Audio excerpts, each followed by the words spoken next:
A rally in Myrtle Beach in support of Senator Darline Graham is happening right now, and we expect President Donald Trump to take the stage in just under an hour. Nick Reagan is there for us live. So, Nick, what are we expecting tonight?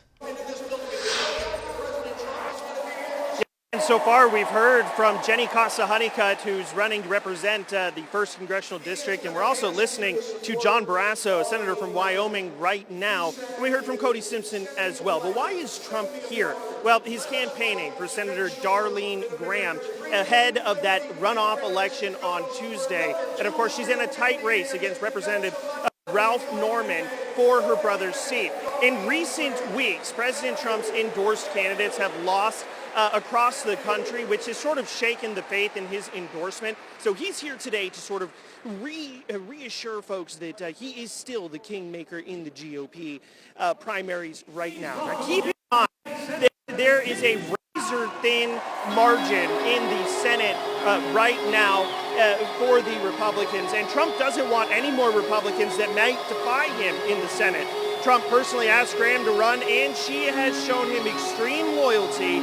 Meanwhile, her opponent, Ralph Norman, is notoriously the only Republican congressman to endorse Nikki Haley in the 2024 GOP presidential primary. But of course, that's not to say that Norman is not a Trump guy.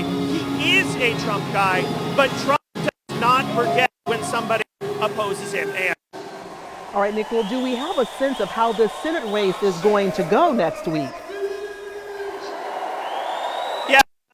There hasn't been a lot of polling in this race just yet, but certainly endorsements matter, and Darline Graham has the endorsement, of course, of the president, but also of the man speaking right now, Senator Tim Scott.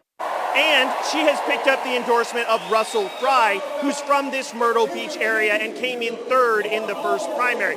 Meanwhile, in just the last couple of hours, in fact, today, Representative Ralph Norman has picked up the endorsement of former Governor Mark Sanford. And Mark Sanford brings with him some of those moderate Republicans who may not have voted otherwise or might have sat out in this runoff race. So basically, the distance between these two candidates is closing, and we are in for an exciting finish to this Senate campaign. And all right, Nick Reagan live, and be sure to stay with us because we will be bringing you highlights of the president's speech.